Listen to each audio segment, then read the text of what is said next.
Phantom Footsteps in the Chapel. Thanks to my husband George for this story about a haunted monastery in Connecticut. Author's note. I have purposely not included the name of the monastery to protect the organization's privacy. Every fall, George goes to a professional conferences held in a monastery in Connecticut. Built in the 1950s, the monastery resides in a residential area on a property surrounded by woods.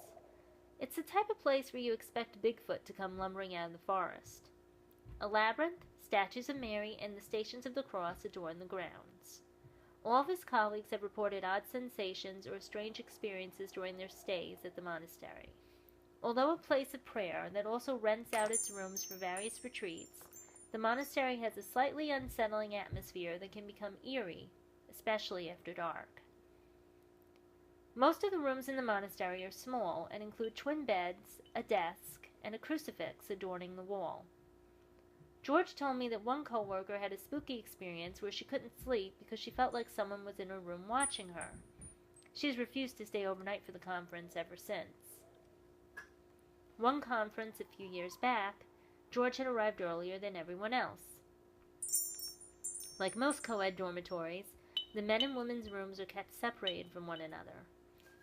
Being the only male that had arrived thus far, George was the sole occupant on his floor at the time. He decided to set up his poster for the upcoming session that evening. On the second floor is an old Masonic-style chapel with wooden chairs lining both sides of the room. The chapel has two entrances that make it possible to use the room as a way to cut across to the other side of the building without having to go the long way around.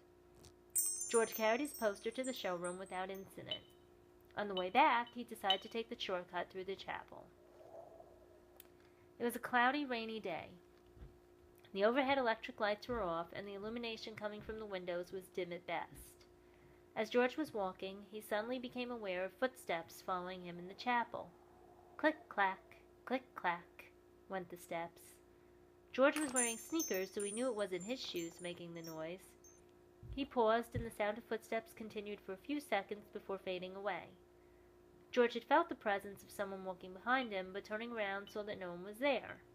No one else had arrived for the conference yet. After a few moments, George continued on his way, but thankfully didn't hear the phantom footsteps again. George is not one to spook easily, and unlike me, he doesn't purposely seek out ghosts, cemeteries, or haunted places. He doesn't have much interest in the paranormal. Nevertheless, since this occurrence, George only uses the chapel as a shortcut when he is with a group of people. And some of my colleagues who have now read this ghost post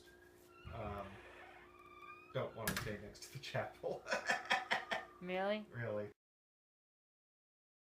Hi everybody! Thanks for watching the video. If you like what you see, please click subscribe if you want to see more of them. Also, you can follow me on Facebook or Twitter. Twitter is @TaraTeresaHill, and Facebook would be facebook.com, TaraTeresaHill. That's where I post my weekly ghost post and also other things about ghosts and hauntings I find on the internet that I think you might like. When you go to ghostpost.co, that's the official website for the Ghost Post. We have our official mascot, Spook. We now have these awesome t-shirts and really cool mugs available at our Cafe Press if you want to check that out. You know what they say, you always have time for a good ghost story and a good cup of coffee or tea, whichever you prefer. Thanks again for watching and have a great day.